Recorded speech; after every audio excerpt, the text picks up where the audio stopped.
Good evening and welcome back. I'm so glad you're here. Tonight we're stepping into the vast and echoing halls of one of history's greatest empires. From a humble settlement of shepherds beside the Tiber River to the marble forums of Rome, from legions marching across continents to emperors cloaked in power and paranoia. This is the story of the Roman Empire. As always, I'd love to know, where in the world are you listening from, and what time is it for you? Whether you're lying in the dark, eyes heavy with sleep, or quietly escaping into the past, this moment is yours. Breathe deep, get comfortable. Let your mind drift across time. This is a story over 2,000 years in the making, and tonight, it's all yours. Let's begin.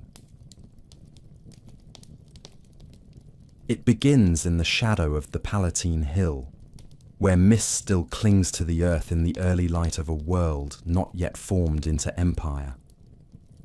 The Tiber River murmurs through the lowlands, its slow current winding around the floodplains that will one day bear the weight of marble forums, towering columns, and the heavy footfall of centurions.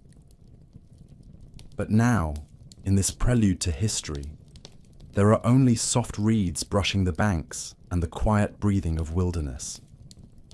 Before Rome could rise, there was a story. A legend, told and retold until it rooted itself so deeply into the soil of Italy that even the most skeptical voices could not pull it free. The story speaks of twin boys, born of a priestess named Rhea Silvia. She was a Vestal virgin, sworn to chastity by the command of her uncle, King Amulius, who feared any challenge to his throne. But fate, it seems, cannot be avoided by decree. The god Mars, cloaked in divine silence, came to Rhea and left her with sons, Romulus and Remus. The king, upon hearing of their birth, ordered them cast into the river. The order was followed. The twins were placed in a basket and left to die in the muddy current of the Tiber. But the river was swollen and sluggish from spring rains, and the current deposited the basket safely in the shallows. There, near the roots of a fig tree, a she-wolf found them. She was not a creature of horror, as later stories would make her. She was a mother with no pups of her own. Her fur was bristled and her breath warm, and she took the boys into her den beneath the Palatine. There she nursed them, and they lived. The shepherd Faustulus later found them and brought them into his home. The twins grew among flocks and fields, unaware of the bloodlines that coiled through their veins. They were bold and stubborn and unafraid of struggle. As young men, they learned the truth of their lineage and helped their grandfather reclaim his rightful throne in Alba Longa. They might have stayed, but they didn't. Something pulled them back to the wilderness near the river. That stretch of land near the 7 hills called to them, and they answered with ambition. They decided to build a new city. But even in the beginning, Rome was forged in conflict.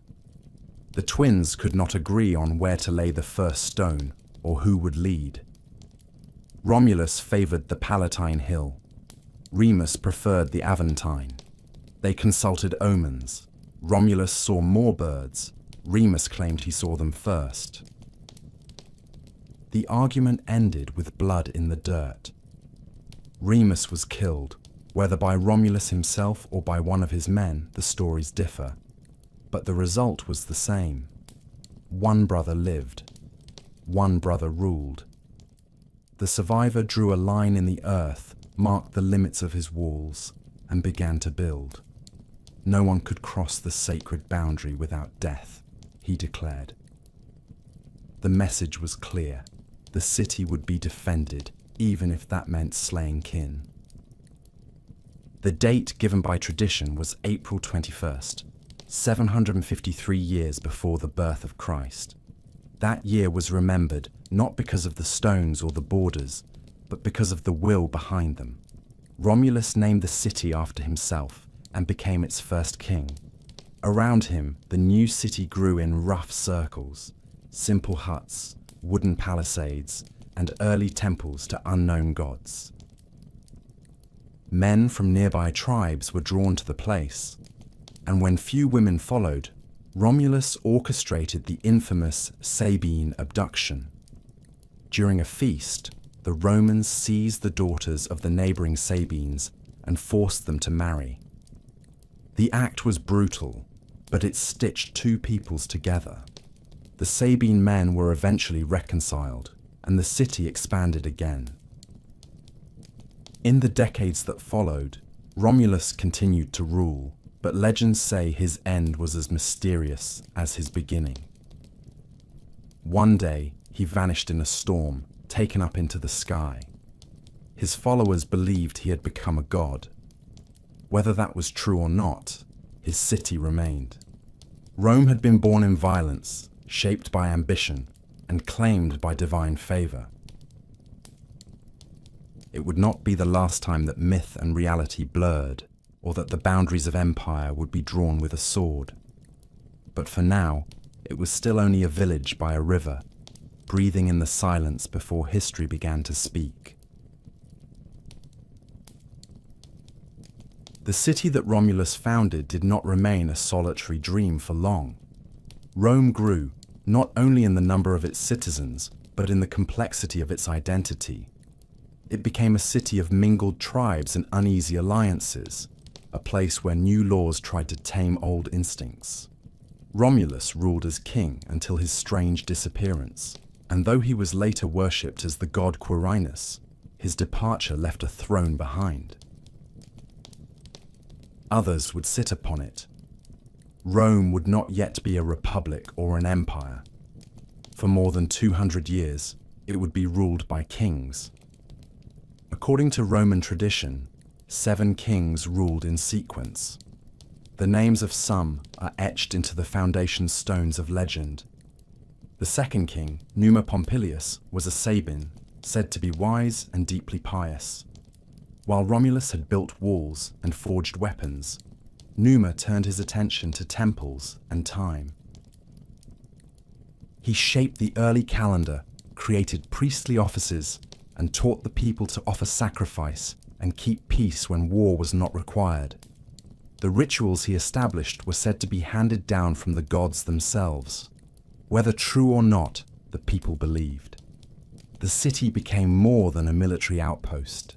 It became a place of rhythm and tradition, a society slowly learning the meaning of order. Other kings followed, each leaving marks that would endure. Tullus Hostilius, third of the kings, rejected peace and gloried in conquest. He destroyed the rival city of Alba Longa and transferred its nobles to Rome, expanding the Senate. Ancus Marcius built bridges across the Tiber and extended Roman influence westward. Rome was no longer a village. It was becoming a city of roads and ritual, warriors and artisans, a community bound together by shared ambition. The monarchy had power, but it was not absolute. A council of elders, the Senate, advised the king.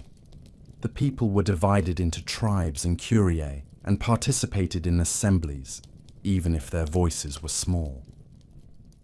In time, Rome began to change more rapidly.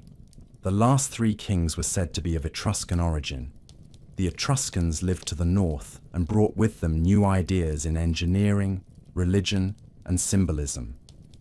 Under King Tarquinius Priscus, the Circus Maximus was begun. With Servius Tullius, the city was divided into districts, census records were kept, and the military was reorganized into centuries. Servius was said to be born of a slave woman and rose to power through merit. His rule was long and filled with reform, but it ended in blood, as many reigns did. He was murdered by his son-in-law, a man who would become the last king of Rome. Lucius Tarquinius Superbus, remembered only as Tarquin the Proud, took the throne not by consent, but by force. He ruled with cruelty and suspicion. He abolished many rights that his predecessors had protected and governed without the Senate's blessing. His projects were ambitious, including the construction of the massive temple of Jupiter Optimus Maximus on the Capitoline Hill, but his methods were ruthless. His downfall did not come from battle or foreign invasion, but from within his own house. According to the tradition, his son Sextus Tarquinius committed a brutal act against a noblewoman named Lucretia.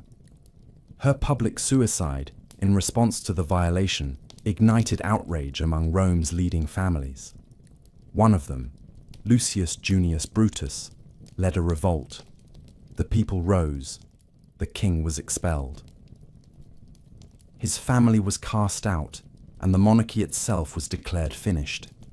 In its place, the Romans established a new form of government, one that rejected kingship and entrusted power to magistrates elected by citizens. The Republic had begun, though its early years would be fragile. The memory of the kings would linger, a mixture of respect for order and deep distrust of tyranny. For centuries after, no Roman would dare claim the title of king without facing hatred and rebellion. They remembered the end too well. The age of the kings had shaped them, but it had also taught them what power could do when held too tightly.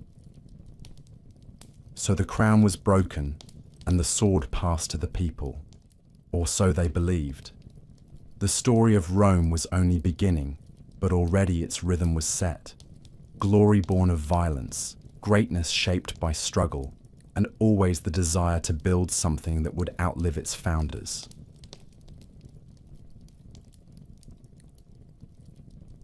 The monarchy had fallen, and in its place rose an idea, fragile and untested, carried more by hope than certainty. It was called a republic, a public thing, a res publica, and it was designed not to honor kings, but to replace them with men who held power only for a moment before giving it back. Where once there had been a single crown, there were now two consuls, elected annually, each with equal authority, their movements shadowed by the silent caution of the other.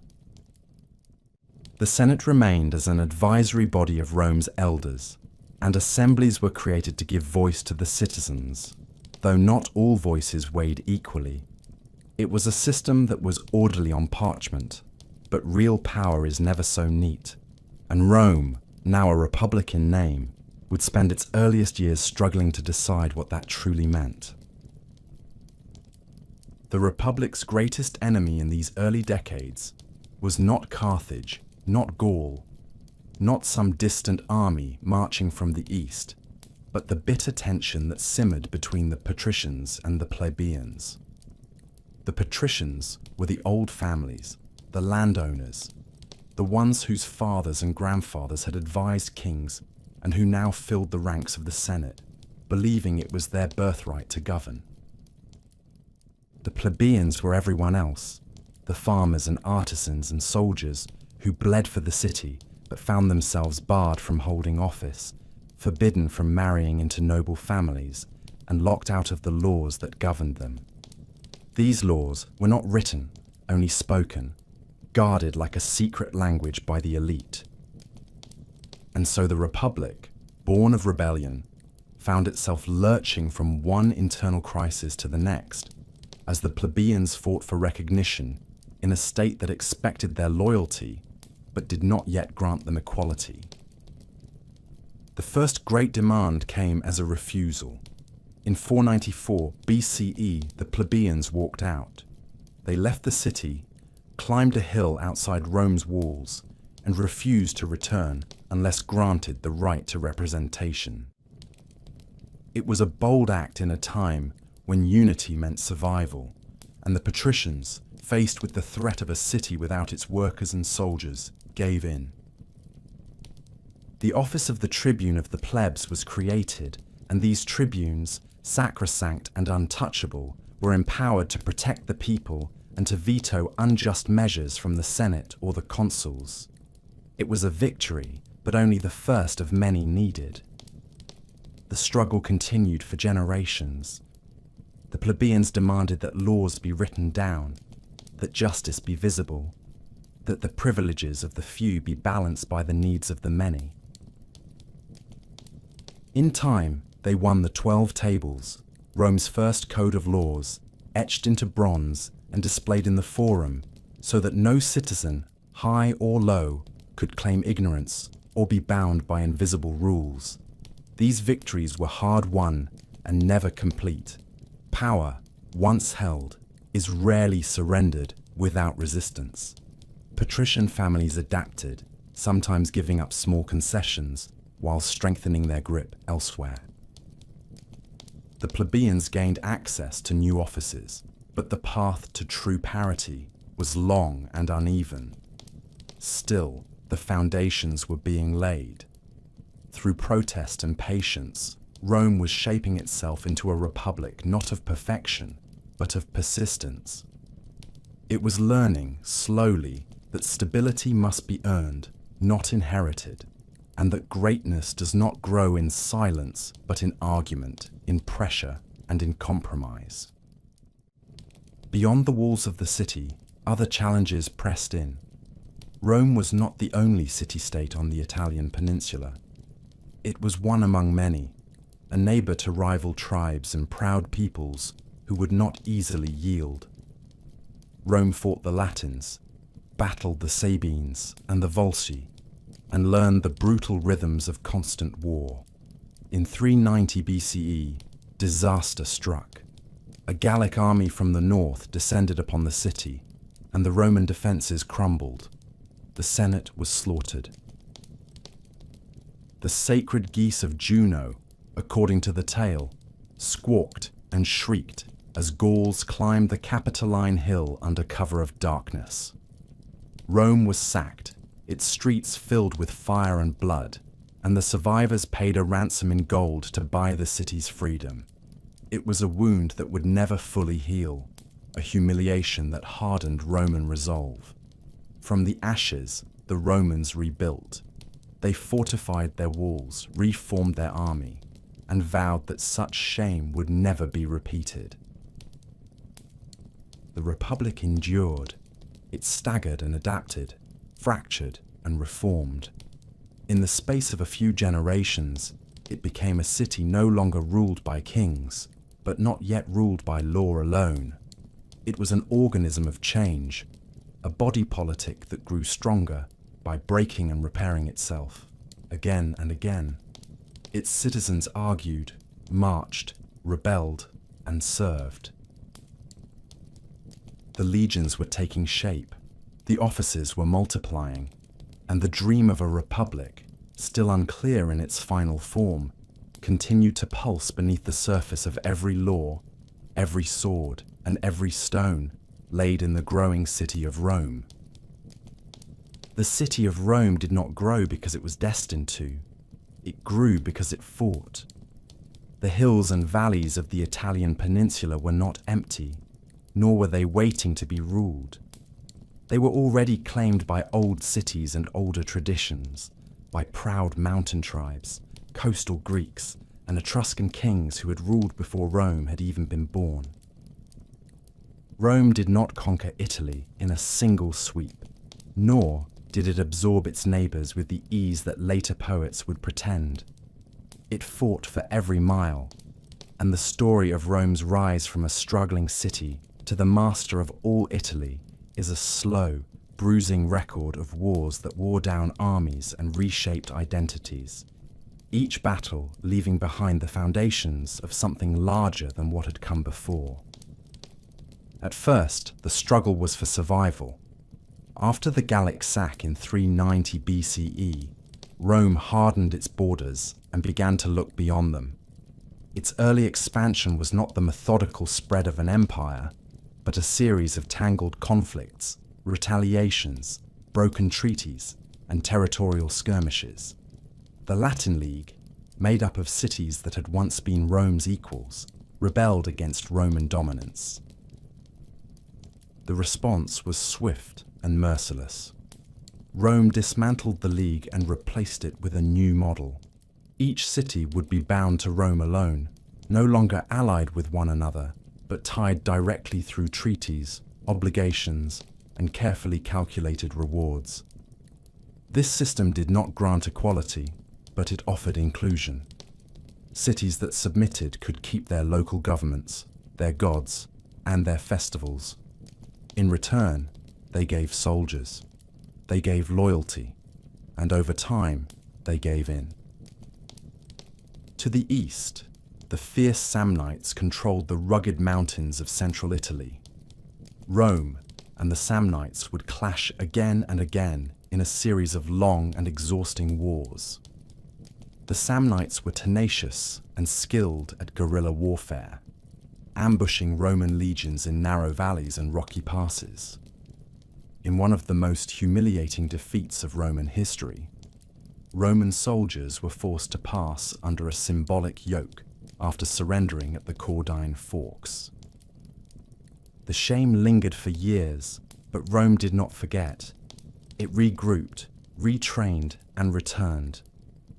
The Samnite Wars stretched across generations, but the result was inevitable. Rome's armies became more adaptable, its alliances deeper, its road systems more refined.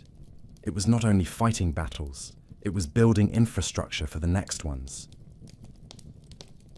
Rome then turned south, toward the Greek colonies that dotted the coastal regions of Magna Graecia. These cities were wealthy and sophisticated, proud of their Hellenic heritage, and often disdainful of the Roman upstarts from the interior. When Rome's growing influence threatened the independence of the city of Tarentum, the Greeks appealed to a savior from across the sea.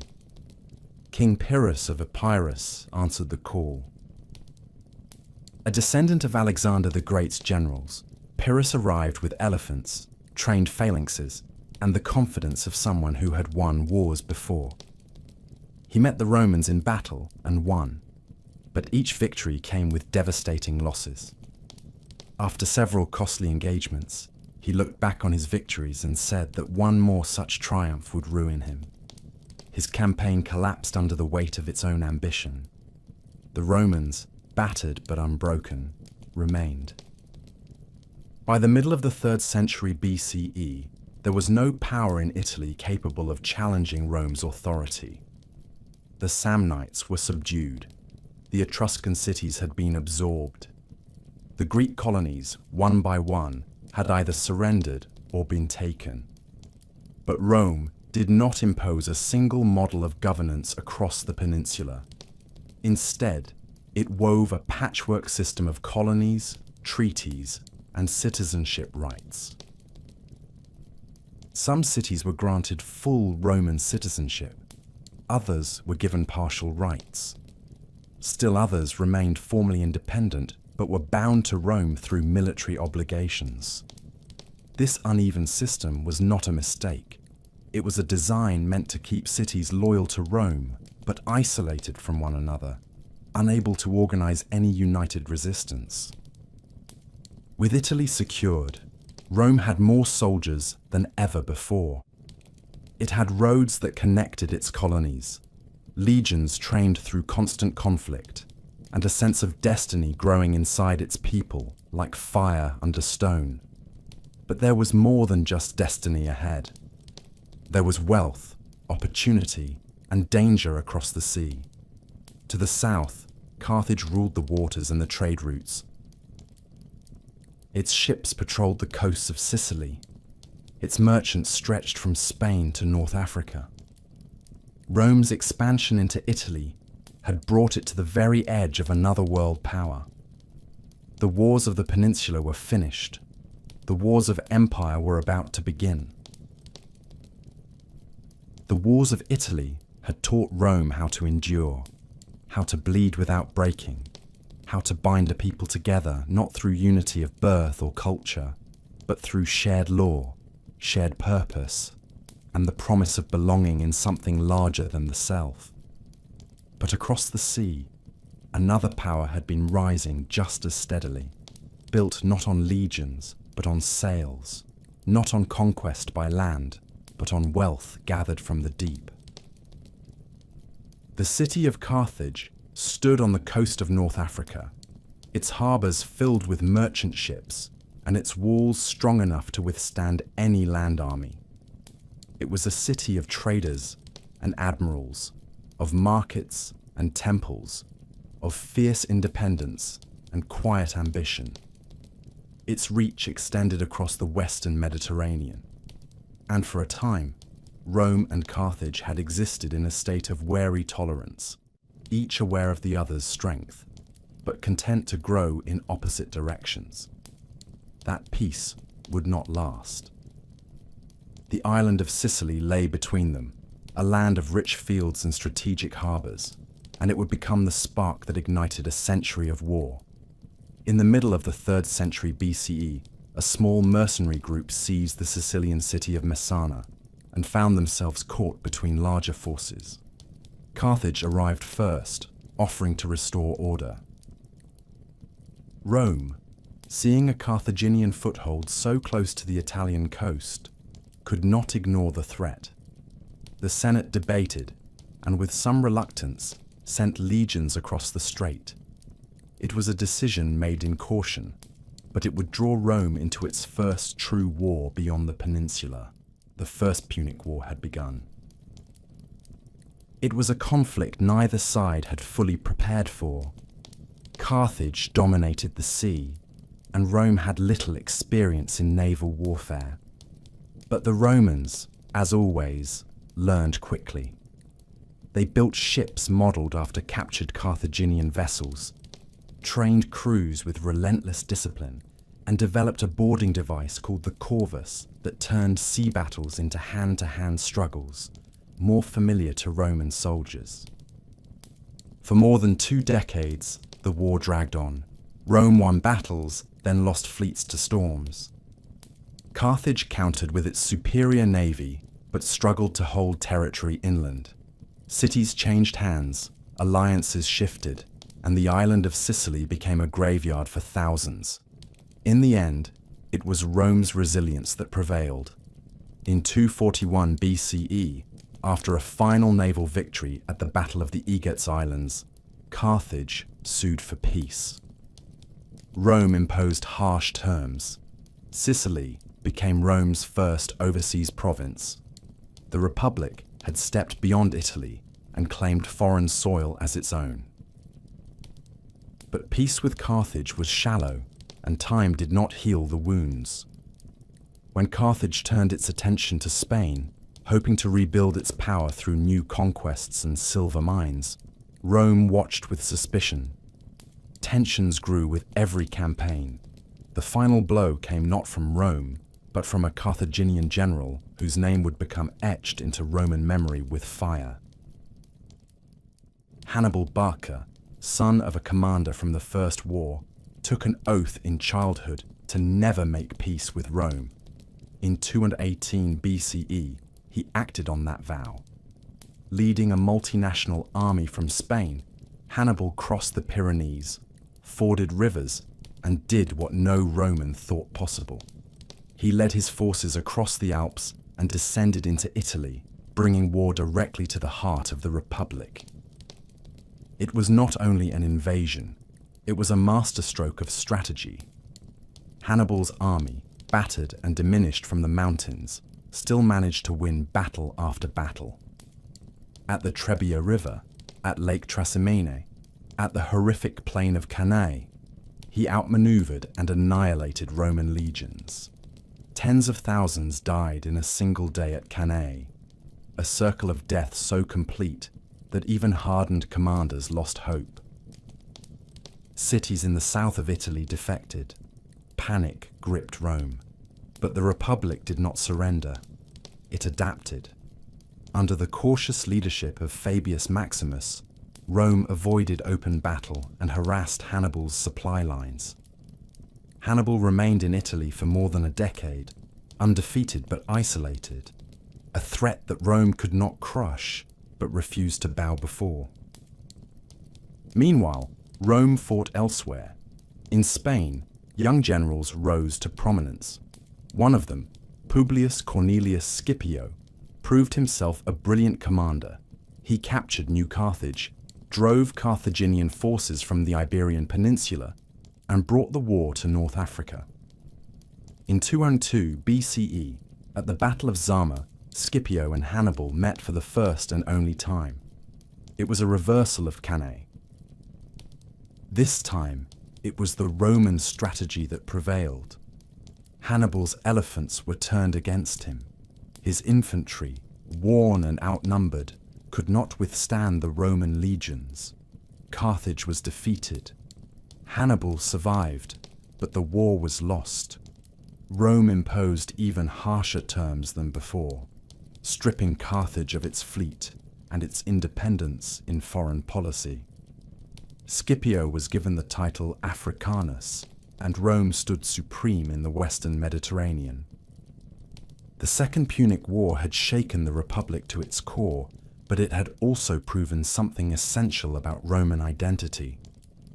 Victory was not born from brilliance alone. It came from stubbornness, from an ability to endure disaster and keep fighting, from a system that could lose battles, but never lose its will. Rome had not only survived Hannibal, it had learned from him, and that knowledge would shape the next phase of its ascent. Rome had emerged from the Second Punic War, not only victorious, but transformed. It had faced one of the greatest generals in history, lost more men than could be counted, seen its fields burned and its alliances strained to the breaking point, and still it had endured. But the republic that now ruled was no longer the same creature that had once fought for survival in the hills of Latium. It was larger, more confident, and increasingly unafraid of expanding into foreign lands. The wars against Carthage had trained its people to think beyond their own peninsula, and with that shift came a new appetite, not just for defense or survival, but for dominance. The Mediterranean, once a sea divided among competing cultures and rival powers, was now beginning to take on the shape of a Roman lake. The Republic was not yet an empire, but it was behaving like one. The remnants of Carthaginian power still flickered after Zama, but they burned low, and Rome kept a watchful eye on every spark. Carthage had been stripped of its navy, forbidden from waging war without Rome's consent, and crushed under a heavy burden of tribute. Yet it remained a trading city, prosperous in commerce and rich in agriculture. For a generation, it paid its debts faithfully and posed no threat. But prosperity itself became an irritant. There were senators in Rome who believed that Carthage should not be allowed to recover. Chief among them was Cato the Elder, who ended every speech, regardless of topic, with the same grim refrain, that Carthage must be destroyed. In 149 BCE, when Carthage responded with force against an African neighbor in self-defense, Rome seized the opportunity. War was declared once again. The Third Punic War was less a battle than an execution. Rome sent an army not to negotiate but to destroy. Carthage resisted fiercely, withstanding a brutal siege that lasted 3 years. Families starved, fires raged in the streets.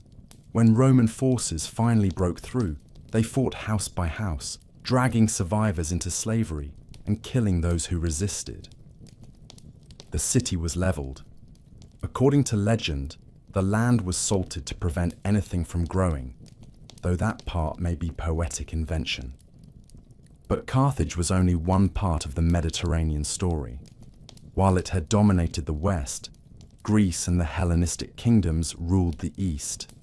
Macedonia, the homeland of Alexander the Great, had once controlled a vast empire stretching to the edge of India. After his death, his generals carved up his conquests into competing realms. By the 2nd century BCE, These kingdoms still wielded considerable influence, but they had also grown complacent. Rome, fresh from its victories in the west, turned its gaze eastward. At first, it claimed only to protect allies, but protection soon became interference, and interference led to war. The Macedonian Wars were a series of conflicts that allowed Rome to insert itself deeper into Greek politics with each passing decade. When Macedon resisted Roman pressure, war was declared.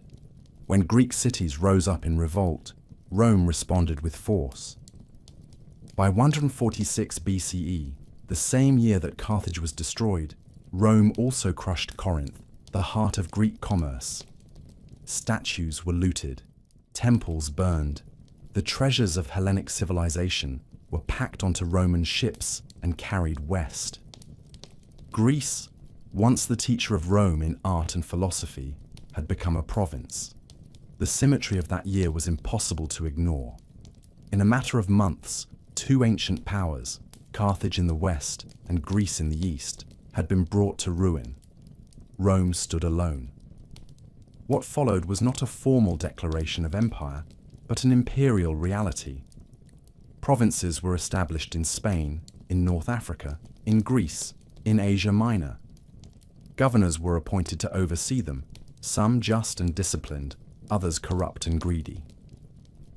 The wealth of the world poured into Rome: gold, slaves, spices, art, grain. Senators returned from distant campaigns with fortunes unimaginable to their fathers. Villas multiplied along the Italian countryside. The city itself expanded, its population swelling, its buildings rising in marble and ambition. The Forum filled with monuments to victory. Triumphs marched through the streets, celebrating generals who had pushed Rome's frontiers farther than ever before. Yet even as Rome mastered the Mediterranean, cracks had begun to form beneath its foundation. The armies were changing. Once composed of citizen soldiers who returned home to their fields, they were now fighting in distant lands for years at a time, and those who returned often found their farms ruined or sold to pay debts. The rich grew richer, buying up the land and working it with slaves captured in conquest. The poor crowded into the city, dependent on grain doles and resentful of a system that seemed to serve only the powerful. The Senate, filled with men who claimed to serve the Republic, often served only themselves. Rome had conquered the world, but it was beginning to lose control of itself. The Mediterranean was quiet for now. The pirates had been swept away. The rival powers had been defeated or absorbed. From Spain to Syria, from Gaul to Egypt, the shadow of Rome stretched wide. But that shadow was no longer cast only outward. It had begun to fall across the Republic itself. The wars to come would not be fought across oceans. They would be fought at home. The empire had grown faster than its people could manage. What had begun as a city of farmers and soldiers, organized into tribes and bound by shared rituals, had become a state stretched across seas and deserts. A state whose administrators could no longer see its borders from any hilltop. Victory had brought silver, grain, and slaves in overwhelming abundance, but it had also brought imbalance. The Roman Republic, so carefully designed to keep power rotating between officers and social classes, found itself swaying under the weight of its own success. The Senate still met and debated, the assemblies still voted, but behind the ceremonies, something was shifting. The gap between rich and poor had grown too wide, and now it began to split the foundations of the state. The countryside was the first to show the fracture. When Roman citizens had gone to fight abroad, they had left behind farms, families, and livelihoods. But while they fought, their land was often seized by creditors or left to decay in their absence. The great estates, owned by aristocrats who had grown wealthy on war plunder, expanded across the Italian hillsides. These latifundia were worked not by citizens, but by slaves, many of them captured during Rome's wars in Greece, Spain, and Africa. The free farmers who had once been the backbone of the Republic returned home to find themselves dispossessed, with no land to till and no future to claim.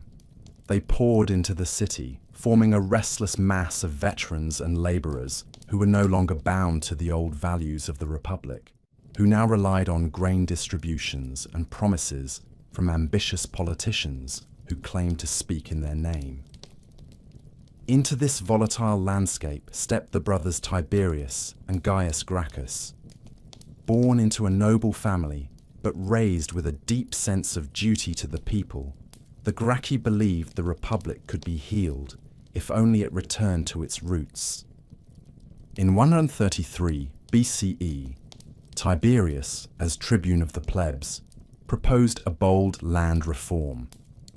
Public land that had been illegally seized by the wealthy would be redistributed to the poor, giving citizens a chance to rebuild their lives. It was a plan rooted in law, but it was met with fury. The Senate, threatened by the loss of property and power, resisted. Tiberius bypassed them. He brought his reforms directly to the people, challenging the norms of Roman politics and igniting outrage among the elite. When he sought re-election to the tribunate, a move seen as dangerously close to monarchy, his enemies acted. He was attacked and killed during a riot on the Capitoline Hill. His body was thrown into the Tiber without ceremony. The message was clear. Rome could tolerate hunger and injustice, but it would not tolerate challenge to its traditions. 10 years later, Gaius Gracchus took up his brother's cause. He was more charismatic, more organized, and even more ambitious. He proposed a wide set of reforms: land distribution, subsidized grain, citizenship rights for Italian allies, and judicial reforms to weaken senatorial control of the courts. His speeches drew massive crowds. His proposals gained momentum. But again, resistance grew. The Senate, now more cautious, did not move against him directly. Instead, it empowered rival tribunes and waited for public opinion to shift. When violence finally erupted between his supporters and the state, the Senate passed the Senatus Consultum Ultimum, a final decree authorizing any force necessary to protect the Republic. Gaius fled. Surrounded on a wooded slope across the river, he asked a slave to take his life before the state could. His head was taken as a trophy. His followers were hunted and executed. Reform had ended in blood once again. The deaths of the Gracchi were more than political defeats. They marked the beginning of a new age in Roman politics, one where violence was no longer a last resort, but a tool of persuasion. The Senate had shown it would kill to preserve its power, and future politicians learned to wield fear just as effectively. New figures emerged, generals who courted the masses, commanders who promised their soldiers not just pay, but land, glory, and security in return for loyalty. One of them was Gaius Marius, a man from humble origins who rose through military achievement. He reformed the army, opening its ranks to the landless poor, who in turn became more loyal to him than to the state. His victories in North Africa and against barbarian invaders from the north made him a hero. His rise to power through repeated consulships made him a warning. The old traditions had said no man should hold such authority for so long. But the traditions were breaking. Marius had shown that if the people supported you, and if the legions followed you, the old rules no longer mattered.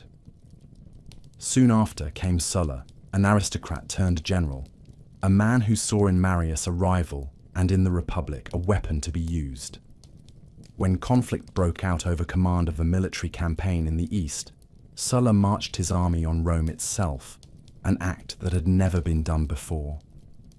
He entered the city, not as a statesman, but as a conqueror. He seized power, drove Marius into exile, and appointed himself dictator. When Marius returned, the city was soaked again in blood. Political enemies were hunted, their names posted on public lists, their property seized, their families destroyed. When Sulla regained control, he did the same, but more ruthlessly. He claimed to be restoring the Republic, but his methods had torn it apart. After years of violence, he retired from public life, leaving behind a government that was technically intact, but spiritually broken. The Republic had survived the Punic Wars, survived Hannibal, survived centuries of external threats. But now it was at war with itself. The streets were no longer safe, the elections were no longer honest, the Senate no longer ruled, it merely reacted. And somewhere, quietly and inevitably, the idea of Rome as a republic, of shared power and citizen governance, was beginning to fade. The people had started to look not to the law, but to the strong. They were looking for someone who could bring order, even if it came with a crown. Amid the broken promises of the Republic and the blood that had soaked the Forum stones, a new figure began to rise. His name had already echoed in Roman ears for generations. Caesar. A name descended from a noble patrician house, a name with claims to ancient gods and royal ancestors. But for most of his early life, Gaius Julius Caesar had little more than a name and ambition. He had grown up in the shadows of political purges, watched his allies fall to Sulla's proscriptions, and learned that power in Rome came not from tradition, but from timing, from influence, and most of all, from risk. He was charming, eloquent, brilliant, and tireless. He studied rhetoric, mastered law, served in the military, and climbed each rung of Roman political life with a calculated hunger that was as deliberate as it was patient. He understood the Republic not as something sacred, but as a game, and he intended to win it. Caesar aligned himself with the populares, the faction that claimed to represent the common people, though many of its champions were themselves aristocrats. He courted the urban poor with promises of reform, entertained the masses with games, and cultivated an image that blended humility with grandeur. But he did not rise alone. Rome was no longer a place where one man could succeed without allies. Caesar formed a political alliance with two of the most powerful figures of the time. Each man had his needs. Together, they intended to control Rome from behind the curtain. In 59 BCE, Caesar was elected consul. He used his position to pass laws that favored his allies and challenged the Senate's authority. The old guard fumed, but they could not stop him. When his term ended, he secured a military command in Gaul, the broad wild land that stretched beyond the Alps and was home to dozens of tribes that had long resisted Roman control. What followed was one of the most remarkable campaigns in Roman history. For nearly a decade, Caesar fought and conquered in Gaul, defeating coalition after coalition, crossing rivers, building fortifications, and bending the region to Rome's will. He crossed into Britain, the edge of the known world, and returned with stories that only deepened his legend. He wrote detailed accounts of his campaigns, sending them back to Rome where they were read aloud like epics. The people loved him, his soldiers adored him, his enemies feared him, and all the while he grew more powerful than any Roman had ever been without wearing a crown. But power cannot be shared indefinitely. Crassus died in battle in the east, trying to match Caesar's glory. Pompey, left in Rome, grew distant and suspicious. The Senate, led by Caesar's rivals, sought to strip him of command and bring him to trial. They feared what he had become. They feared what he might do. Caesar was ordered to return to Rome, but only if he left his army behind. It was a line drawn not in law, but in fear. And Caesar, who knew better than anyone that crossing lines was how power was claimed, made his decision. In 49 BCE, he led his army across the Rubicon River, a shallow stream that marked the boundary between his province and Italy proper. It was an act of treason. It was also a declaration. He had chosen civil war over submission. According to tradition, as he crossed the river, he said the words that would echo for centuries. The die is cast. Rome erupted into chaos. Pompey fled to the east, gathering an army in Greece. Caesar pursued him across the sea. The two men who had once stood side by side as allies now faced one another on the battlefield. At Pharsalus, in 48 BCE, Caesar's forces crushed Pompey's despite being outnumbered. Pompey escaped to Egypt, where he was murdered by a local court, hoping to please the victor. Caesar arrived soon after and was presented with Pompey's severed head. He did not smile. He wept. Whether out of sorrow or strategy, no one could say for certain. He lingered in Egypt, entangling himself in the dynastic struggles of the Ptolemies and aligning himself with Cleopatra, a brilliant and charismatic queen who would become his lover and the mother of his only known son. Together they traveled the Nile. Together they dreamed of what might come next. When Caesar returned to Rome, there was no one left to oppose him. He was appointed dictator, first for a year, then for 10, then for life. He reformed the calendar, revived the Senate with new members, planned colonies for veterans, and introduced laws meant to ease debt and control grain supply. He refused to act like a king, but he accepted honors that blurred the difference. Statues were raised. His image was printed on coins. He sat on a golden chair in the Senate, wore a purple robe, and answered only to himself. The Republic had become a memory, and in that memory, resentment stirred.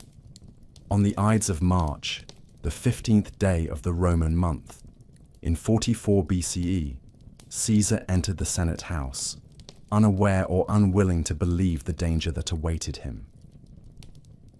A group of senators, many of them former allies, gathered around him with concealed blades. They stabbed him, one after another, more than 20 times. He fell at the foot of a statue of Pompey, the man he had once defeated, and died with no final words that history could confirm. The conspirators thought they had saved the Republic. Instead, they opened its final wound. Caesar's death did not restore the old order. It shattered what little remained. Rome would bleed again, this time not over policy or law, but over the question of who would rule the ruins he left behind. In the weeks that followed Caesar's murder, the streets of Rome filled with murmurs and unease. The conspirators had believed the Republic would spring back to life, but the Republic no longer breathed on its own. It had become a fragile memory, too battered by years of corruption and violence to reassemble itself, simply because a tyrant had fallen. The Senate had no plan beyond Caesar's death. The people, shocked and uncertain, did not cheer. They grieved. They poured into the forum, where Mark Antony, Caesar's loyal general and fellow consul, stood before them with fire in his voice and grief in his eyes. He read Caesar's will aloud. He named Caesar's heir. He showed them the bloodied cloak. And with every word, the crowd shifted from confusion to fury. Rome did not rise to restore the Republic. It rose to avenge Caesar. The man named in Caesar's will as his adopted son and political successor was not a celebrated general or a seasoned senator. He was a teenager.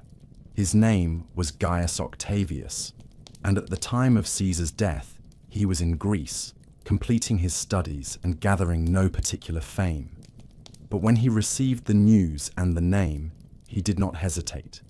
He crossed the sea, entered Rome with quiet confidence, and began to gather allies.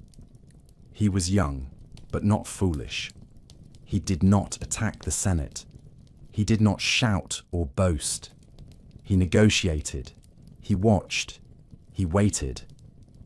And when the moment was right, he joined forces with Mark Antony and Marcus Lepidus to form a new ruling alliance, a second triumvirate given legal power by the state to crush the assassins and restore order. Together, they hunted down Brutus and Cassius, the leaders of the conspiracy, and defeated them at the Battle of Philippi in 42 BCE. The men who had tried to save the Republic ended their lives by their own hands on a distant battlefield, far from the city they had hoped to preserve. But no alliance in Rome was built to last. Octavian and Antony soon turned on one another, their rivalry growing more dangerous with every province they claimed. Antony settled in the east, where he fell further under the influence of Cleopatra. Their union was both romantic and political, and it stirred deep suspicion in Rome. Octavian stayed in the west, consolidating his power, portraying himself as the guardian of Roman tradition and quietly preparing for the inevitable confrontation. The Senate, weary of civil war and hungry for stability, backed the man who promised to defend Roman values. In 31 BCE, the two sides clashed at sea near the promontory of Actium. Octavian's forces prevailed. Antony and Cleopatra retreated to Egypt, where they later died by their own hands rather than face the humiliation of capture. With their deaths, the last obstacle was removed. Octavian stood alone, but he did not declare himself king. He knew Rome too well. Instead, he accepted honors granted by the Senate, allowed them to crown him with new titles, and claimed only to restore the Republic. In 27 BCE, he took the name Augustus, meaning the revered one. He styled himself as Princeps, the first citizen, a man of the people, a servant of the Senate. Yet in truth, his power was absolute. The Senate acted at his direction. The armies swore loyalty to him. The provinces answered to his governors. And the people, weary of chaos, welcomed him with open arms. He was not the destroyer of the Republic. He was its transformation. Under Augustus, Rome entered a period of remarkable peace and prosperity.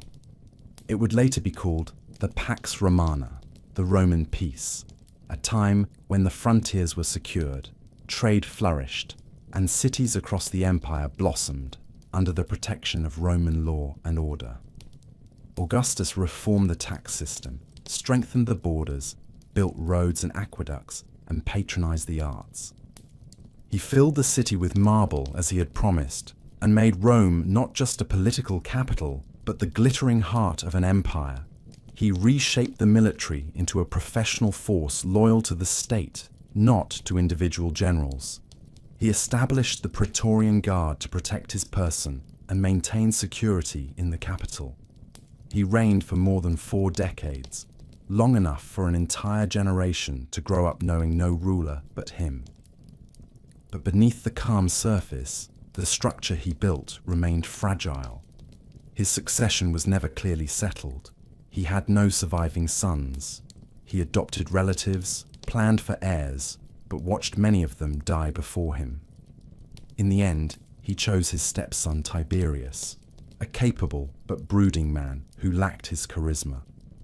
Still, Augustus lived long enough to prepare the transition. When he died in 14 CE, the Senate declared him a god, temples were raised in his name, and the empire he had shaped stood firm. The Republic was gone in all but name, replaced by something new, something more enduring. The people had not resisted. They had accepted the trade. Chaos for order, violence for stability. The vote for a voice that could still be heard, even if it was no longer decisive. Rome had passed from the age of citizens to the age of emperors, and the world, from the dusty hills of Judea to the windswept shores of Britannia, now answered to the will of one man. When Augustus died, he left behind more than a city of marble and an empire of provinces. He left behind a question that no Senate could resolve and no law could properly answer. Who would rule next? The Republic had always chosen its leaders in theory, but the empire Augustus built could not afford a power vacuum or a contested election. The soldiers needed orders, the governors needed directives, the borders needed defense, and the people, now accustomed to decades of calm, needed a name to place at the top of their prayers and petitions.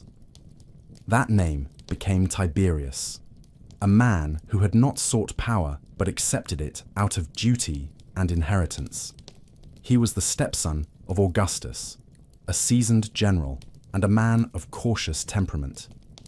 Where Augustus had been charming and visionary, Tiberius was closed and cold, more comfortable with military ranks than senatorial applause.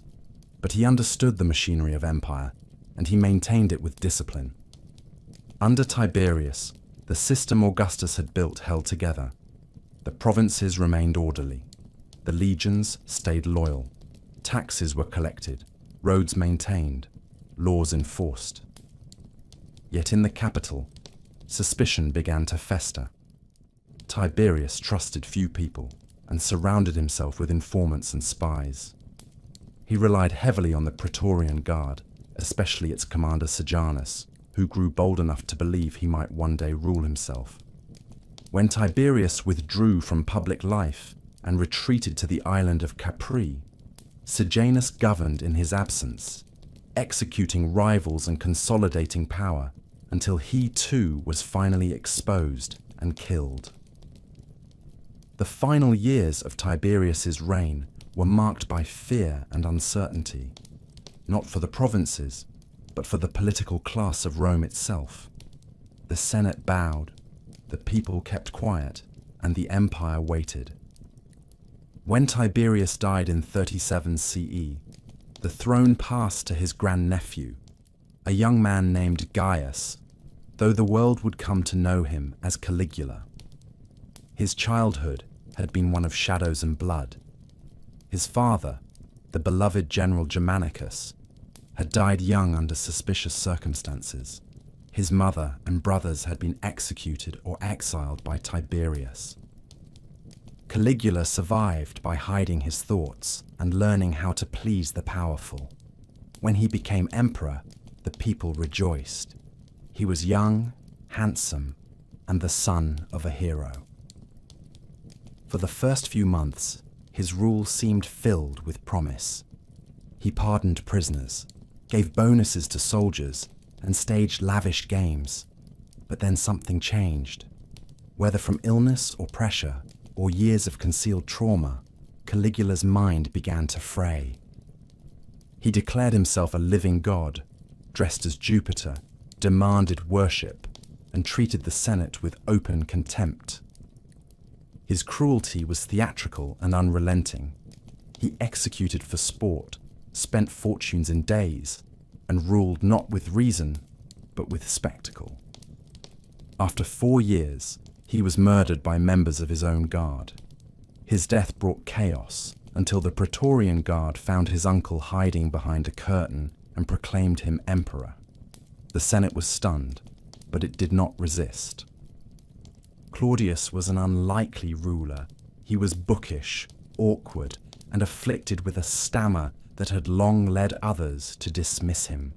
But beneath the surface was a sharp mind, a love of history, and a methodical patience. He accepted the role of emperor not out of hunger, but out of survival. And once in power, he governed with care. Claudius expanded the empire by conquering Britannia, adding another jewel to Rome's crown. He reformed the bureaucracy, improved the judicial system, and granted citizenship to more provincials than any emperor before him. He married unwisely, however, and his final years were overshadowed by palace intrigue. His last wife, Agrippina the Younger, ensured her son by a previous marriage would succeed him. According to many accounts, She poisoned Claudius to hasten that succession.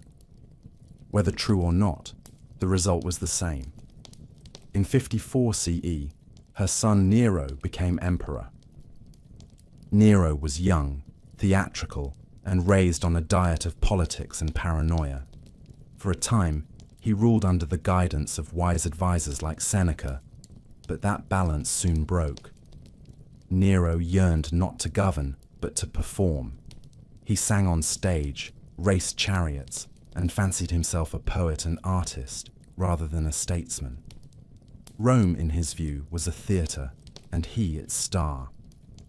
When a massive fire consumed much of the city in 64 CE, Nero's response was more focused on rebuilding in his own image than on aiding the victims. He constructed a grand palace on the ruins, complete with an artificial lake and a colossal statue of himself. He blamed the fire on the Christians, a small and unpopular sect at the time, and launched a brutal persecution. Executions, torture, and crucifixions followed, many carried out as public entertainment. His rule grew more erratic with time. He killed his mother, his wives, and any senator he deemed disloyal. Eventually, the provinces rebelled. The legions declared for other leaders. Nero, abandoned and alone, fled the capital and took his own life. He was 30 years old. With Nero's death, the Julio-Claudian dynasty came to an end.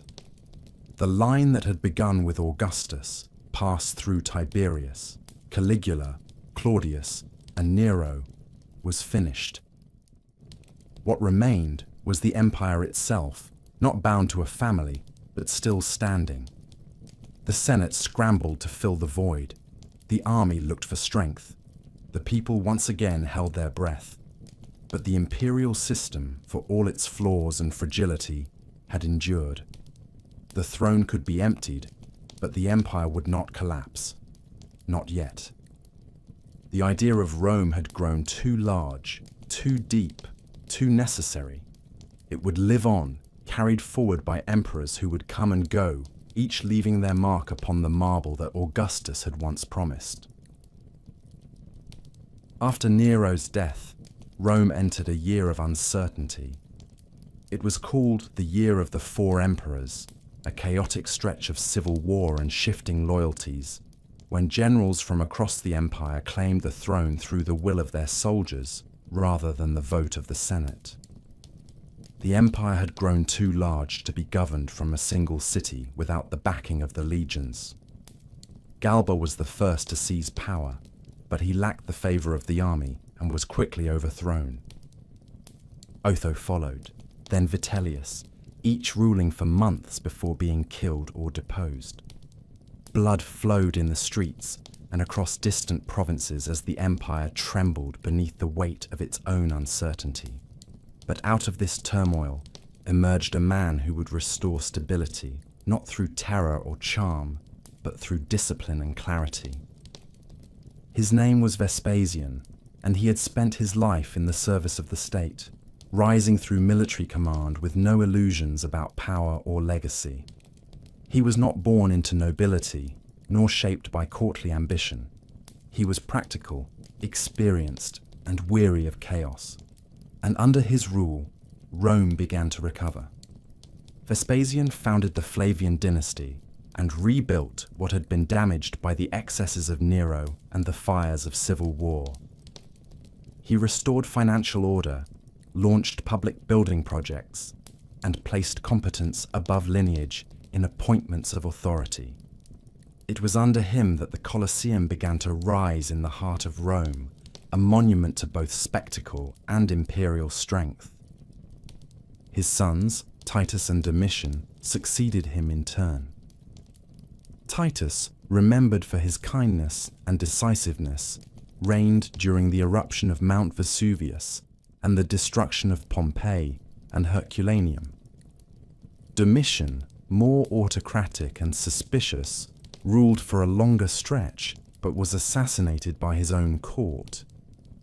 The dynasty ended with his death, but the structure of the empire, now reinforced and more securely administered, endured. The Senate, in rare agreement with the military, chose a successor not from blood, but from merit. That choice would begin what later historians called the era of the 5 good emperors. The first of them was Nerva, an elderly senator with no children and no delusions of eternal rule. He governed with moderation, restored some senatorial authority, and most importantly, adopted a capable successor. That man was Trajan, a Spanish-born general whose leadership would carry Rome to its greatest territorial extent. Trajan was bold and ambitious, beloved by the legions, and tireless in pursuit of conquest. He marched east, defeating the Dacians and seizing their gold mines. He extended Roman influence deep into the Near East, capturing Armenia, Mesopotamia, and reaching as far as the Persian Gulf. The empire, under his command, stretched from the shores of the Atlantic to the deserts of Arabia, from the forests of Britannia to the edge of the Indian world. It was a scale no Roman had ever imagined, and Trajan stood at its center, admired not only for his victories, but for his fairness and dignity. When Trajan died, he was succeeded by his adopted son Hadrian, a man of intellect and restlessness, more interested in securing the empire's borders than in expanding them. He abandoned some of Trajan's eastern conquests, understanding that an empire too large would crumble from within. He traveled constantly, inspecting cities and fortresses, issuing reforms, commissioning architecture, and promoting Greek culture alongside Roman tradition. In the wild northern reaches of Britannia, he ordered the construction of a vast wall to keep out the Pictish tribes. Hadrian's wall became a symbol not of conquest, but of stability. He saw the empire not as a battlefield, but as a community, and he governed with the long view in mind. He was known for his curiosity, his patronage of the arts, and his enduring sadness. He died with no surviving sons, but he chose his heir carefully. Antoninus Pius followed, perhaps the most peaceful of the emperors. His reign saw no major wars, no great rebellions, no dramatic spectacles of cruelty or chaos. He ruled with a calm and steady hand, refining law, supporting education, and strengthening the bonds between Rome and its provinces. He remained in Italy, managing the empire from the center rather than marching through its corners. His rule became a golden memory for future generations, a time of simplicity and decency. When he died, the empire passed to Marcus Aurelius, the last of the 5. Marcus was a philosopher, a thinker trained in the Stoic tradition, a man who believed deeply in duty and the fleeting nature of human life. But he ruled not in peace, but in crisis. Invasions surged across the Danube. Plagues swept through the cities. The legions fought constantly to hold the frontiers. Marcus did not retreat from these trials. He traveled with his armies, shared their hardships, and wrote reflections in the quiet moments between campaigns.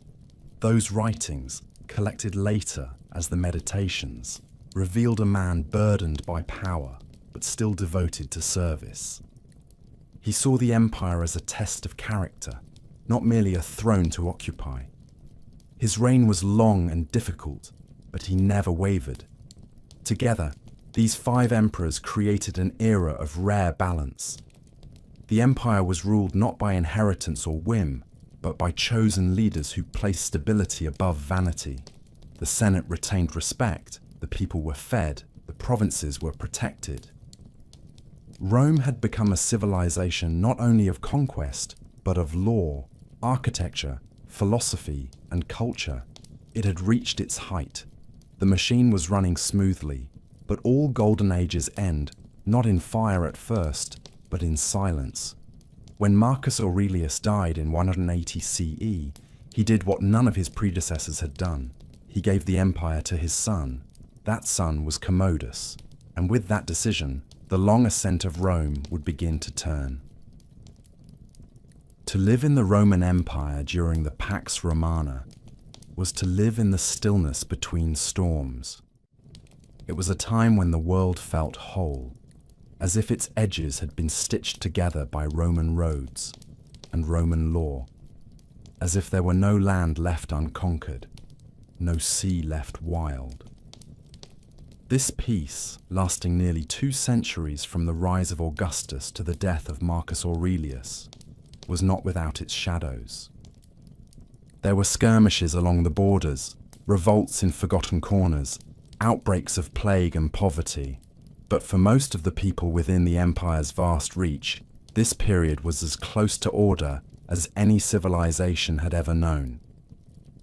The Pax Romana was not peace in the modern sense.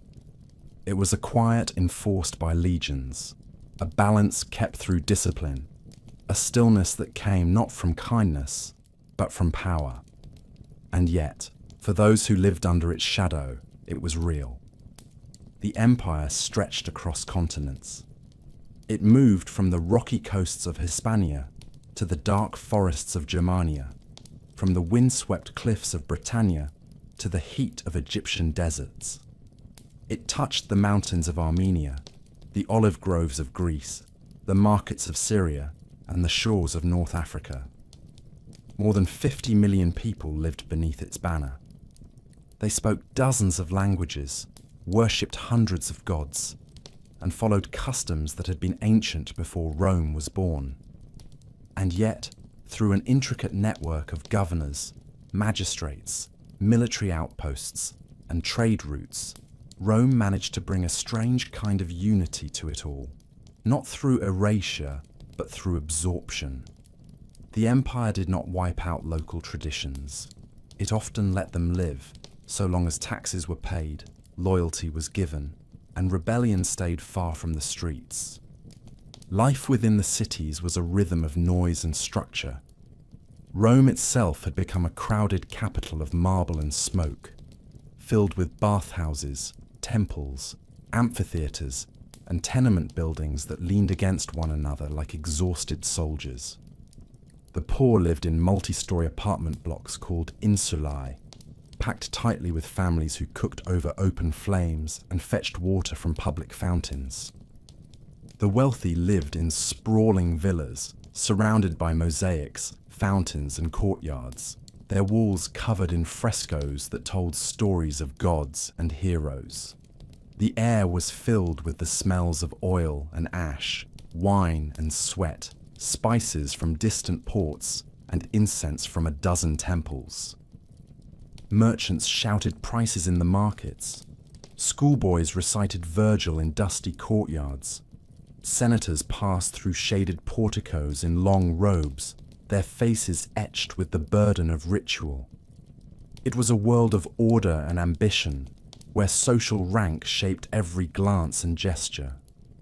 In the provinces, life varied. Some towns looked like miniature Romes, complete with forums and aqueducts, arches and roads paved in stone. In Gaul, Roman culture blended with Celtic traditions. In Egypt, ancient temples stood beside Roman garrisons. In Judea, tension simmered beneath the surface as local customs clashed with imperial demands. But everywhere, the infrastructure of Rome followed. Roads were built to last, linking far-flung regions in a web of stone that allowed legions to march swiftly and messages to travel farther than ever before. Ships carried grain from Alexandria to feed the capital. Olive oil moved from Hispania. Silk came from the east, crossing deserts and empires. There were taxes and tithes, weights and measures, contracts and courts. Even time itself bent to Roman precision, measured in a calendar that carried the names of emperors. Religion was everywhere. The old gods of Jupiter and Mars still ruled in name, but mystery cults and Eastern divinities grew in popularity. People worshipped Isis from Egypt, Mithras from Persia, and newer faiths that promised salvation and eternity. One of these, Christianity, still small and scattered, had begun to spread quietly from village to village, carried by letters, rumors, and converts who believed that the empire's greatness could not match the power of a suffering God. For now, it remained underground, tolerated or ignored by most, occasionally persecuted when it threatened the harmony of tradition. But it would not remain in shadows forever. Education flourished in cities.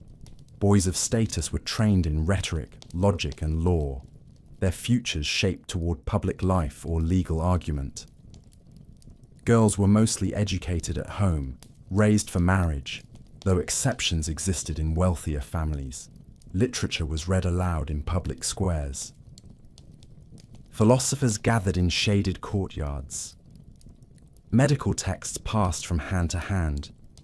The arts thrived not only in marble statues and temple carvings, but in household decoration, in music played during banquets, in stories whispered by candlelight. Roman engineers constructed aqueducts that carried fresh water over mountains. They built bridges and theatres, basilicas and fortresses. Their tools were simple, but their vision was vast. Yet for all the structure, the hierarchy was clear. Most of the empire's people lived not in wealth, but in labour. Farmers worked the land for landlords they rarely met. Artisans struggled to survive in crowded cities. Slaves, numbering in the millions, performed every kind of labour from household chores to mining and education. A slave could be born into bondage, captured in war, or sold by poverty. Freedom was possible, but not guaranteed. The empire was a pyramid of privilege, and the weight of it rested on the backs of many. Still, it worked. It held. It endured longer than any other system of its kind had ever done. For nearly 200 years, through good emperors and bad, through minor wars and minor plagues, the empire functioned. Its people lived and died in its embrace, often never seeing the marble heart of the city that ruled them. Rome had created not just a capital, but a way of life, a pattern that promised order in exchange for obedience, peace in exchange for silence, bread and circuses in exchange for power. It was a bargain that many accepted, and for a time it seemed eternal. But time does not freeze, even under stone arches and painted ceilings. The next century would bring new trials. The borders would crack. The legions would turn on each other. The gods would be challenged. And the peace that had held the world together would begin to unravel, thread by thread. There was no loud collapse. There was no single spark or thunderclap. The fall began like all falls do, not with drama, but with a quiet shift that went unnoticed until it was already too late. The Roman Empire, once a machine of order, began to slip out of rhythm. It happened slowly at first.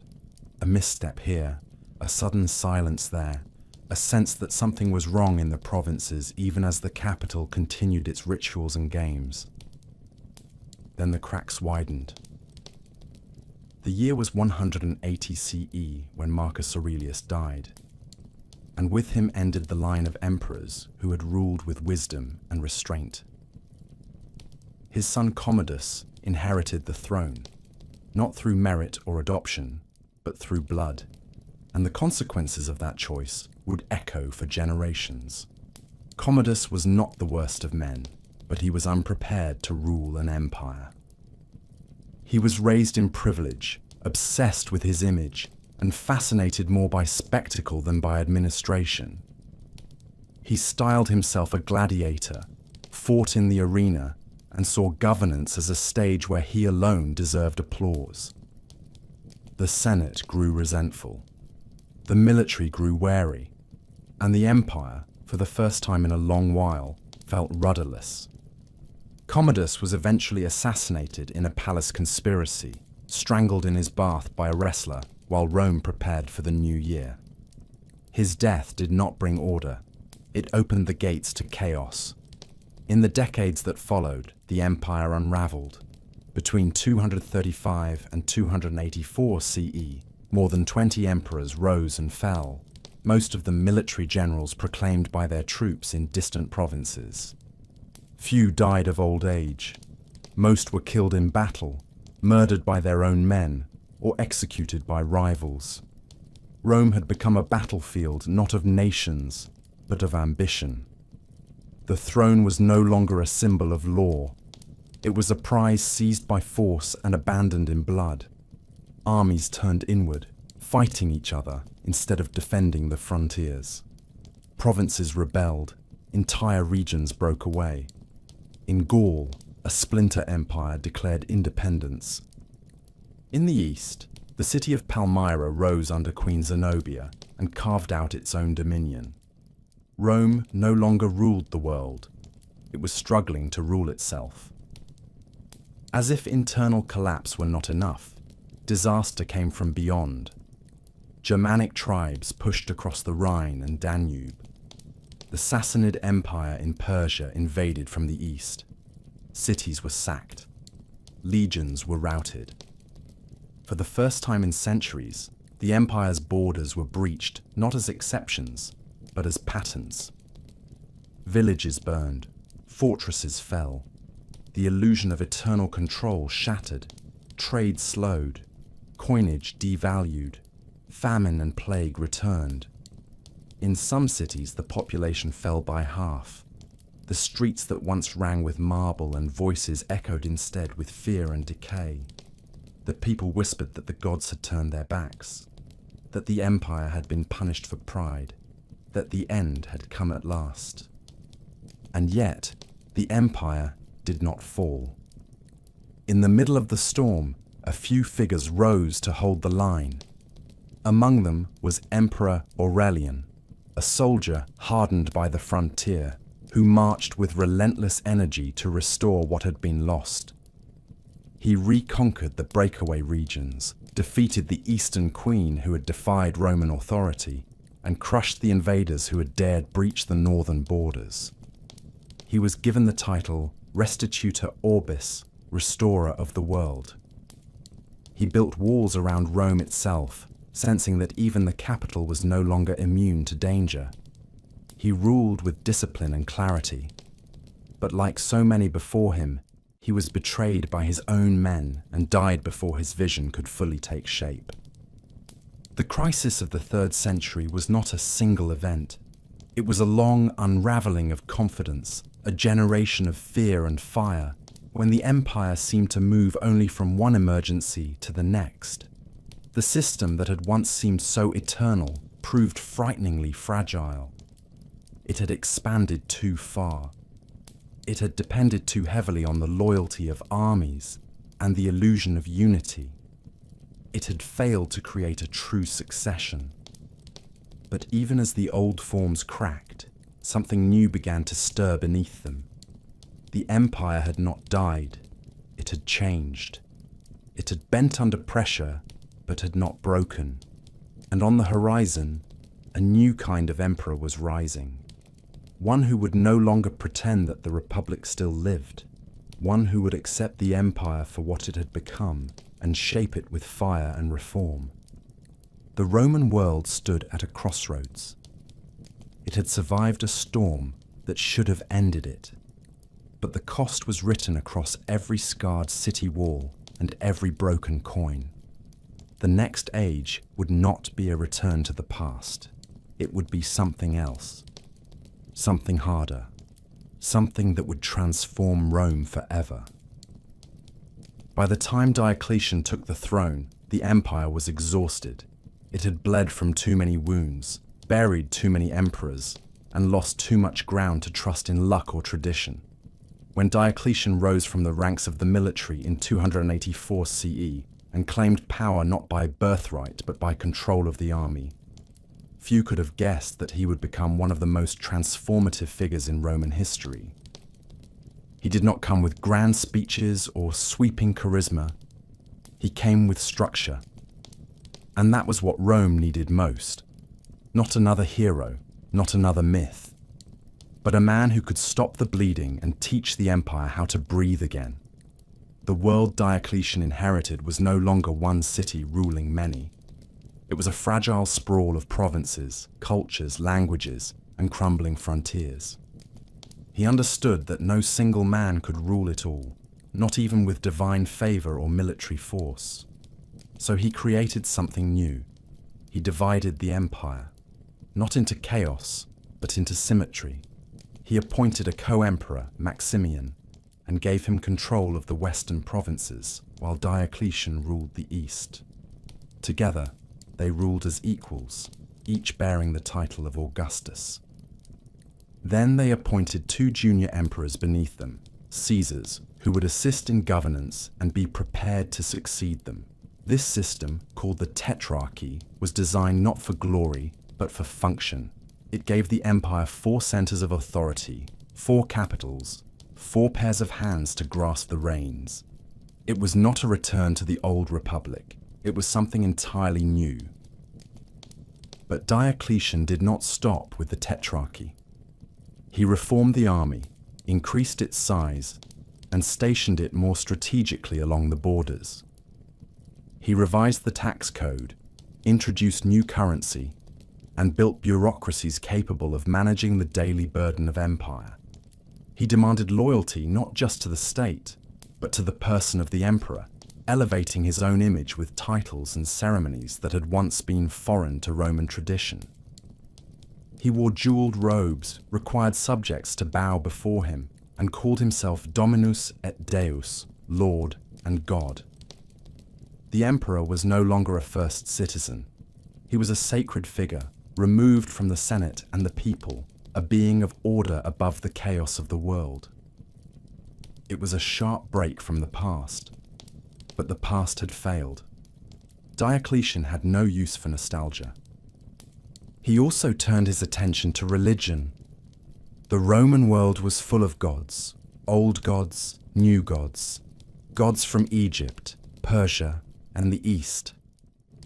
But one faith in particular unsettled him. Christianity had spread through cities and countryside, practiced in secret and in public, drawing converts from slaves, merchants, women, and even some members of the elite. Christians refused to sacrifice to the emperor, refused to acknowledge the old gods, and rejected the divine authority of the state. To Diocletian, this was not only heresy, it was rebellion. He launched what would become the last and most brutal persecution of Christians in Roman history. Churches were destroyed, scriptures were burned, believers were arrested, tortured, and executed. The empire burned its own citizens in the name of unity. But the faith did not die. It grew stronger, and Diocletian, in the end, could not stop it. In 305 CE, something extraordinary happened. Diocletian voluntarily stepped down from power. He retired to a palace on the Dalmatian coast, tending gardens and living in quiet seclusion, while the empire moved on without him. His co-emperor retired as well, following the design of the Tetrarchy. But the plan began to unravel almost immediately. Ambition returned. Loyalty fractured. The 4-man system collapsed into civil war. And out of that war rose another figure who would shape the future as completely as Diocletian had shaped the present. Constantine was the son of a Caesar, a soldier like many before him, and a man forged in the fires of succession struggle. He fought rivals in the West, claimed victories on the battlefield, and slowly carved his way towards supremacy. In 312 CE, on the eve of battle near the Milvian Bridge outside Rome, Constantine claimed to have seen a vision in the sky, a cross of light with the words in this sign, "Conquer." He ordered his soldiers to place a Christian symbol on their shields. He won the battle and entered the city not as a pagan prince, but as a man with new conviction. The following year, he issued the Edict of Milan, which granted legal tolerance to Christianity and ended the official persecution. It was not a full embrace, not yet, but it was the beginning of a transformation that would reach deep into every temple, every city, every household in the empire. Constantine did more than support a new faith. He reshaped the empire's very geography. He moved the capital east, away from Rome, away from the Senate, and away from the weight of old institutions. He chose the site of the ancient Greek city Byzantium, strategically perched on the Bosporus, and rebuilt it into a new imperial center. He filled it with palaces, churches, forums, and walls. He named it Constantinople. In doing so, he shifted the heart of the Roman world toward the east, where wealth was deeper, cities more numerous, and the borders easier to defend. The old city of Rome, though still honored, began to fade as the political center of power. A new Rome had been born. In 324 CE, Constantine became sole emperor of a reunited empire. He ruled until his death in 337 CE, baptizing into the Christian faith before passing, the first emperor to die a follower of the very God his predecessors had once tried to erase. Under his rule, Christianity spread into law, into administration, and into the hearts of the people. The pagan temples did not vanish overnight. The old gods still had their followers, but the current had shifted. The empire was becoming something new. By the end of the 4th century, Christianity was no longer a tolerated minority. It was the state religion. The temples of Jupiter and Mars gave way to cathedrals. The images of emperors now shared space with saints. Pagan rituals were outlawed. The Senate, once the proud voice of Roman tradition, receded further into ceremony. And in 395 CE, after the death of Emperor Theodosius III, the empire was formally divided once more, this time not as a system of power sharing, but as two separate halves.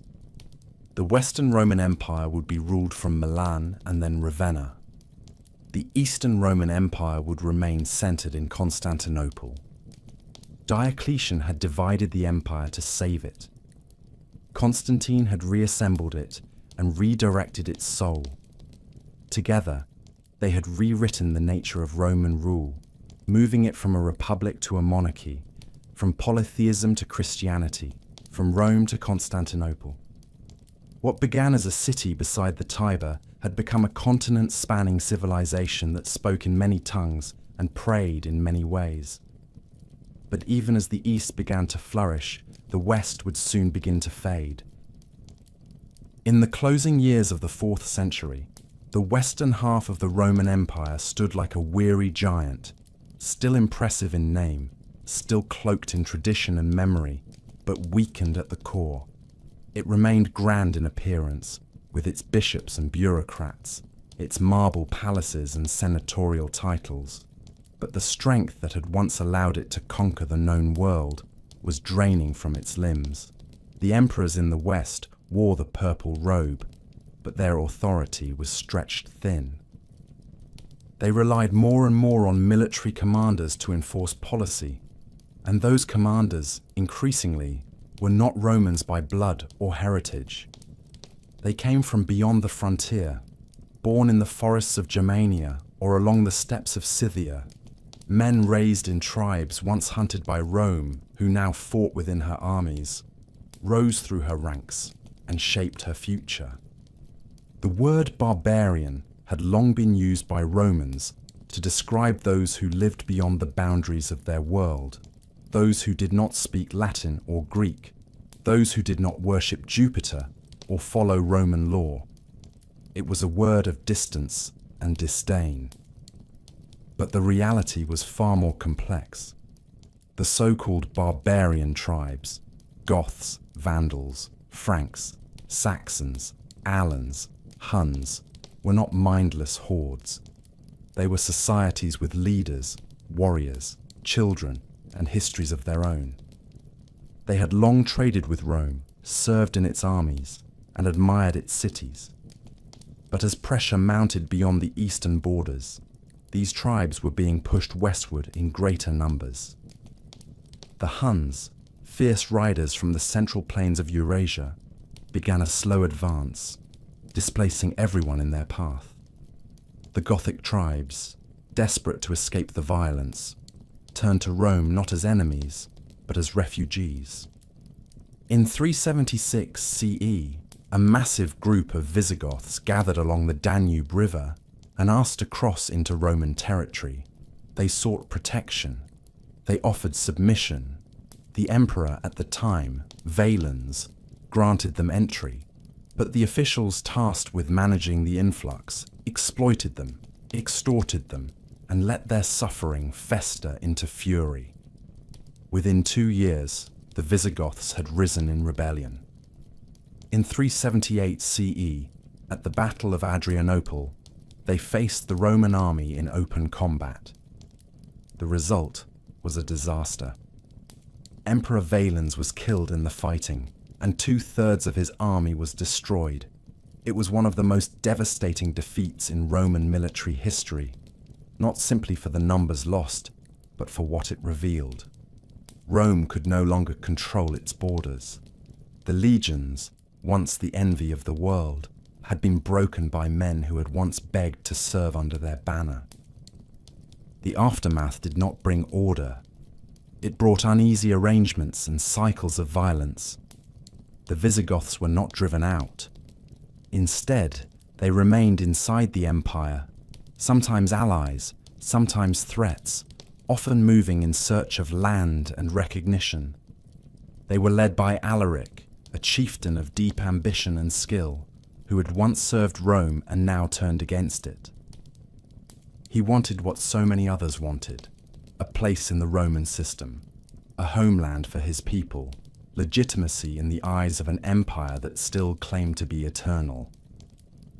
But he was denied, pushed aside by Roman officials who could not see past the old idea of Roman supremacy.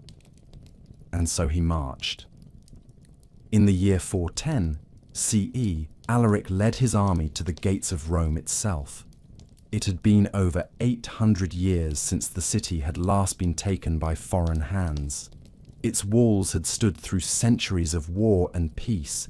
Its name had become synonymous with power and destiny. But now the unthinkable happened. The gates opened. The Visigoths entered. For 3 days, they moved through the city, looting treasures, taking what they could carry, but leaving much intact.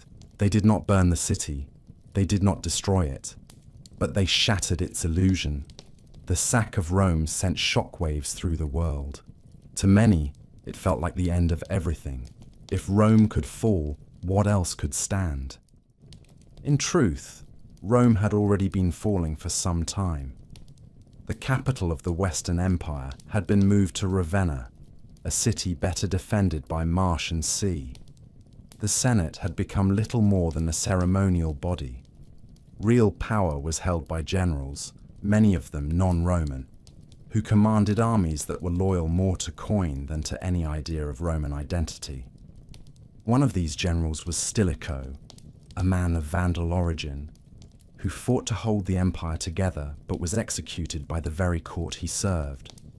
Others would rise and fall in similar fashion, caught in webs of intrigue and betrayal. As the decades passed, more tribes crossed into Roman lands.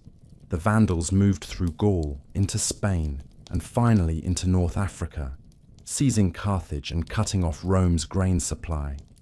The Franks settled in northern Gaul. The Huns, under the terrifying leadership of Attila, invaded from the east, threatening both halves of the empire. In 452 CE, Attila marched on Rome, but a delegation led by Pope Leo I convinced him to withdraw, though the reasons remain mysterious. Some said it was diplomacy. Others believed it was disease, famine, or superstition. Whatever the cause, Rome was spared again, but not for long. By the middle of the 5th century, the Western Empire was no longer a sovereign force.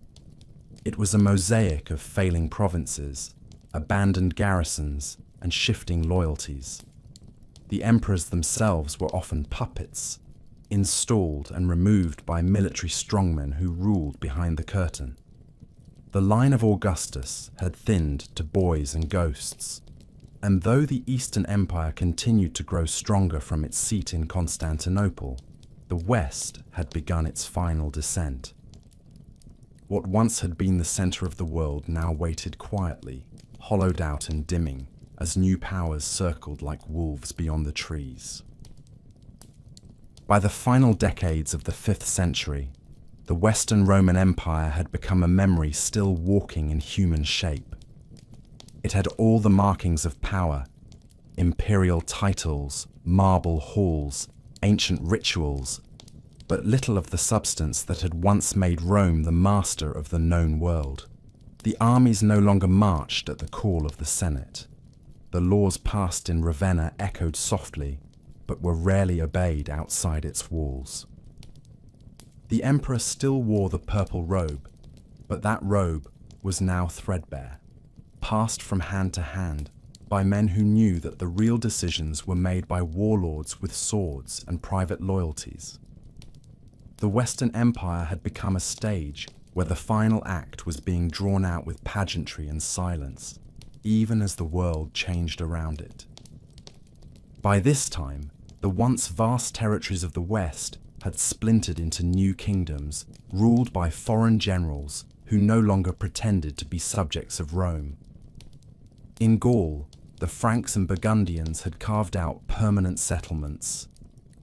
In Spain, the Visigoths governed their own court and territory. In North Africa, the Vandals had claimed Carthage, ruled the sea routes, and even sacked Rome again in 455 CE, this time leaving devastation and bitterness that would linger in the memory far longer than the actual damage. These new kingdoms still spoke of Rome with a kind of inherited reverence, but they no longer answered to it. The empire existed in name, but its borders no longer held. The world had changed, and the empire had failed to change with it. Within Italy, a new figure had risen, not from the ancient senatorial families, not from the bloodline of Augustus, but from the ranks of the barbarian elite. His name was Odoacer, a commander of Germanic descent, who had fought in Roman service and understood the structures of power better than most born to it. In 476 CE, the Western emperor was a young boy named Romulus Augustulus, placed on the throne as a puppet by his father, who acted as the real authority behind him. The name itself was heavy with symbolism. Romulus, like the mythical founder of Rome, and Augustus, like the first emperor. But the boy was no founder. He was no ruler. He was a figurehead caught in a tide he could not stop. Odoacer gathered his forces and marched to Ravenna. He did not come with legions of conquest. He did not burn cities or demand tribute. He simply removed the last emperor and informed the Eastern court in Constantinople that no new emperor would be appointed. There was no need for two emperors, he said. The West would now be governed by kings. The imperial regalia, crown, purple robe, scepter, was sent east as a gesture of respect, or perhaps of finality. And with that quiet act, the Western Roman Empire came to an end. There was no final battle. There was no public funeral. The Senate still met. Some cities still followed Roman law. The bishops still spoke in Latin. But the idea of Rome as a single power, stretching from ocean to ocean, had ended. What remained was a patchwork of kingdoms and cultures. each carrying pieces of the Roman legacy into a future that would no longer be called Roman. The Eastern Empire, centered in Constantinople, would endure for nearly 1,000 more years. But the West, the Rome of Caesar and Cicero, of Augustus and Marcus Aurelius, of marble triumphs and iron law, had passed into history. For those who lived through it, the fall did not feel like a single moment. It felt like a dimming, like a city where the lights slowly faded one by one until only shadows remained. Farmers still plowed their fields. Traders still crossed old roads. Churches still rang their bells. But the world had shifted. The empire that had once named months, mapped the heavens, and ruled over kings had left behind only echoes. And in those echoes, a new Europe would be born. When the Western Roman Empire came to its quiet end in the 5th century, the world did not suddenly turn its face from Rome. In the East, the empire still stood. Its roads still hummed with trade. Its courts still issued law. Its armies still marched in formation. The old capital on the Tiber had grown brittle, but the new capital on the Bosporus was only just beginning to stretch into its full strength. This city, founded by Constantine and named in his honor, had grown into a fortress of stone and gold, surrounded by sea walls and guarded by layers of battlements that seemed to rise from the sea like the ramparts of myth. Constantinople was not a copy of old Rome. It was something different, shaped by centuries of Greek thought, Eastern influence, and Christian belief. It stood at the crossroads of worlds, where Asia met Europe, and it carried the Roman name with pride long after the city of Rome itself had become a relic. The people of this Eastern Empire never called themselves Byzantine. That name would come much later, created by historians to draw a line between the old and the new. But they did not see such a line. They called themselves Romans. Their empire was the Roman Empire. Their emperor was the successor of Augustus and Trajan, of Constantine and Theodosius. They wrote in Greek instead of Latin, prayed in churches instead of temples, and dressed their emperors in robes embroidered with crosses rather than eagles. But they kept the laws, the rituals, and the imperial ambition. The old republic had died long ago, but the idea of Rome still breathed within their walls. One emperor more than any other would define this new Roman identity. His name was Justinian, and he ruled in the 6th century with a mind sharpened by scholarship and a will hardened by struggle. He dreamed not of simply preserving the empire, but of restoring it. In the glittering halls of Constantinople, where mosaics sparkled with colored glass and domes soared like the heavens above, he laid plans to reclaim the lands of the fallen West. He sent his generals across the sea, men like Belisarius and Narses, who marched through North Africa and Italy with precision and fire. They defeated the Vandals in Carthage. They seized Sicily and Rome. They took Ravenna and held it. For a brief moment, it seemed as if the old empire had been reborn, united once more from the shores of the Bosporus to the mountains of Gaul. But it was a reunion built on unstable ground. The wars drained the treasury. Plague returned and tore through the population like a blade. The enemies who had once been scattered now circled again, sharper and more determined. Even as Justinian rebuilt the church of Hagia Sophia into a masterpiece of light and geometry, even as he codified Roman law into the Corpus Juris Civilis, a collection that would shape legal systems for centuries to come, his empire was beginning to contract. It had reached its fingers too far and too quickly. When he died, the dream of full restoration faded with him. Still, what remained was strong. The Eastern Empire adapted. It shrank when it had to. It fortified its cities and restructured its armies. It watched as new faiths rose and challenged its borders. The rise of Islam in the 7th century changed everything. The armies of the Arab Caliphate swept across the old Roman provinces of the East, taking Syria, Palestine, Egypt, and North Africa. They moved swiftly, carried by fire and belief. The Eastern Empire lost territory after territory, but it did not break. Constantinople stood.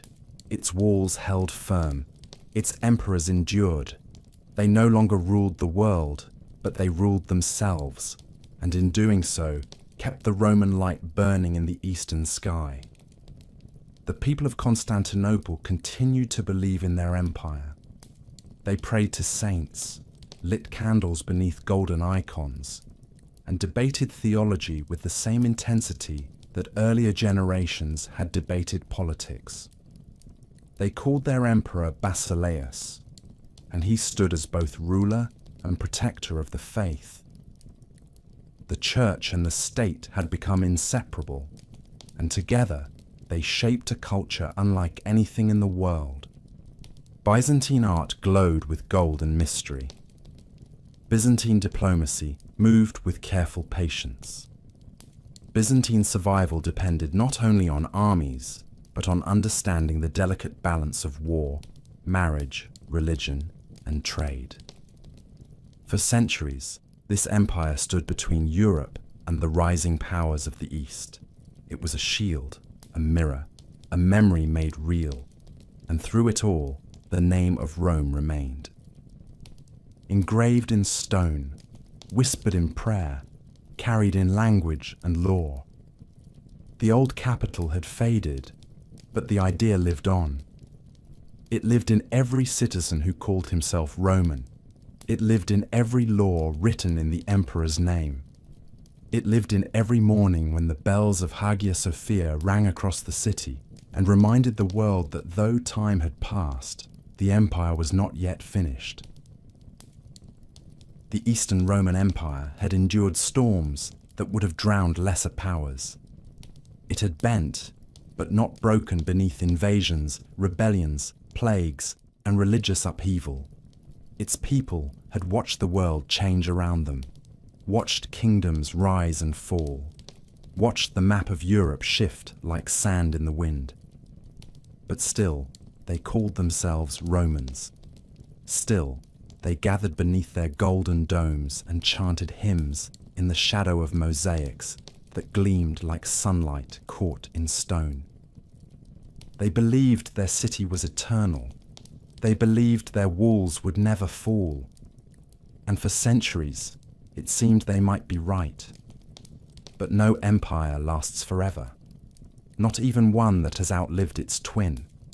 Not even one guarded by 3 rings of walls and the deepest harbour in the known world. The decline of Constantinople was not sudden. It was a slow fading, a loss of breath that stretched across generations. By the 11th century, the empire had grown smaller and more fragile. Its armies were no longer the disciplined ranks of old. Its economy staggered beneath the weight of war and trade imbalances. The rise of the Seljuk Turks in the east pushed against its borders. Anatolia, once the heartland of Roman grain and soldiers, slipped from imperial control.